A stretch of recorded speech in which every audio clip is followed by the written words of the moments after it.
آپ کی ہوسٹ ماریہ خان اور آپ دیکھ رہے ہیں فیو میک میڈیا گروپ کے چینل VOJ کا پروگرام آواز خلق. میرے ساتھ موجود ہیں آج سینئر اینکر پرسن زبیر مغل صاحب. تو آئیے جانتے ہیں ان سے ملک کی سیاسی صورتحال کے بارے میں. جی تو زبیر صاحب السلام علیکم. وعلیکم السلام. کیسے ہیں آپ؟ الحمدللہ. زبیر صاحب یہ بتائیے گا کہ جو اسموگ کی وجہ سے تعلیمی ادارے بند ہو گئے ہیں, ٹھیک ہے, تو کیا آپ مطلب ادارے نہیں, نہ صرف تعلیمی ادارے بلکہ اور بھی کئی ادارے جو ہے اس کی وجہ سے بند کر دیے گئے ہیں, کیا سمجھتے ہیں آپ اس کا حل یہ ہے؟ بہت شکریہ ماریہ, اور میں شکر گزار ہوں اپنے دیکھنے والوں کا, سننے والوں کا, جو ہمیں اپنے فیڈ بیک سے مستفید کرتے ہیں.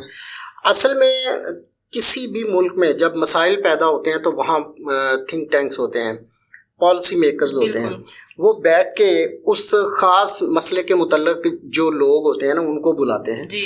اور پھر وہاں پر کوئی پالیسی مرتب کی جاتی ہے کہ اس مسئلے کا حل کیا ہے. بالکل. اور کوئی ٹھوس اقدامات کیے جاتے ہیں اور پھر اس مسئلے سے جان چھڑا لی جاتی ہے. بدقسمتی سے ہمارے ملک میں یہ جو جتنے بھی ادارے بنائے گئے ہیں, کچھ ادارے تو وہ ہیں جنہیں ہم جانتے ہیں, لیکن ماریہ یہ آپ بھی حیران ہوں گی اور شاید ہمارے دیکھنے والوں کو بھی یہ پتہ نہ ہو کہ سینکڑوں کے حساب سے ملک میں ایسے ادارے ہیں جن کا کوئی سر پیر نہیں, عملی طور پر جن کا کوئی کام نہیں. وہ ادارے صرف اور صرف کرپشن کے لیے بنائے گئے ہیں. ان کا director, deputy director, organisers, managers اور لا تعداد نیچے لوگ جو ہیں وہ صرف اور صرف کاغذوں میں بھرتی ہیں.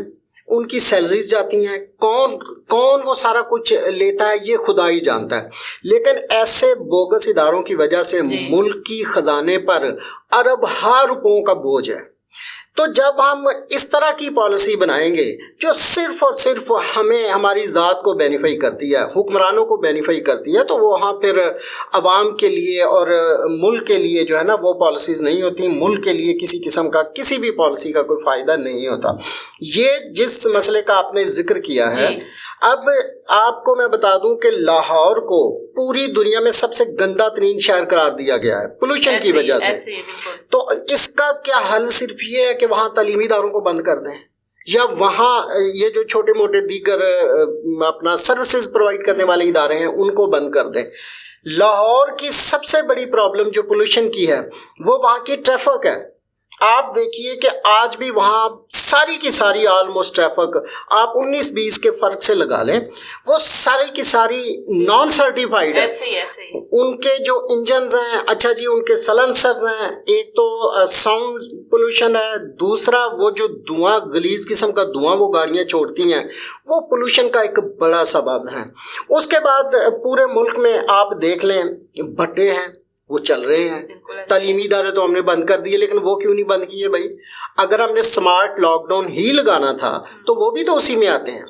یا اگر فار ایگزامپل کاغذوں میں ہم نے بٹے بھی بند کیے ہیں تو پھر وہاں تک جا کے امپلیمنٹیشن کیوں نہیں ہوئی؟ آپ جانتی ہیں کہ ہم گجرانوالہ میں رہتے ہیں, ہماری ارد گرد سینکڑوں کی تعداد میں یہ بٹے ہیں, اور میں اس کا چشمدید گواہ ہوں کہ یہ بٹے جو ہیں یہ آج بھی چل رہے ہیں. اسکول بند ہیں, وہ بٹے چل رہے ہیں. فیکٹریز ہیں سر, جو فیکٹریز جتنے زہریلا مواد نکالتی ہیں, دھواں. بالکل آپ ٹھیک کہہ رہی ہیں. اور یہ جو ہے نا یہ تیسرا بڑا فیکٹر ہے, یہ جو انڈسٹری ہے. آپ گجرانوالہ کی انڈسٹری دیکھ لیں کہاں بند ہے جی. اور شام کے بعد کیا ہوتا ہے, ایک تو ماریہ وہ انڈسٹری ہے جو صبح کے ٹائم چلتی ہے جسے ہم دیکھتے ہیں, ایک اور انڈسٹری ہے, آپ حیران ہوں گی کہ وہ شام کے بعد چلتی ہے, اور جتنا بھی یہ زہریلا قسم کا کام کیا جاتا ہے, یہ تیزابیت سے متعلق جتنا بھی کام ہے, یہ لوگ رات کو انڈسٹریاں چلا کے نا تو اس میں کرتے ہیں. تو کیا رات کو لوگ جو ہیں وہ خطرناک بیماریوں کا شکار نہیں ہوتے ان کی وجہ سے؟ لیکن یہ ایک عجیب و غریب بات ہے, لوگ سمجھتے ہیں کہ صبح کے وقت ادارے جو ہیں وہ شاید. تو ماریہ مسائل کے حل کے لیے ہمیں ٹھوس پالیسیز جو ہے نا وہ مرتب کرنا پڑتی ہیں. اچھا زبیر صاحب, یہ جو درخت کاٹ رہے ہیں, مطلب دھڑا دھڑ درخت کاٹ کے, تو یہ اس کا کیا کہتے ہیں اس کے بارے میں آپ؟ یہ ماریہ آپ نے ایک انتہائی اہم نقطے کی طرف جو ہے نا وہ توجہ مبذول کروائی ہے. اور دیکھیے کہ یہ بھی تو گورنمنٹ کے سامنے ہونا چاہیے نا. ہم کیا کر رہے ہیں کہ ہم ہرے بھرے سبز پاکستان کو کاٹ کر جو ہے نا وہ ریگستان بنا رہے ہیں. ہمارے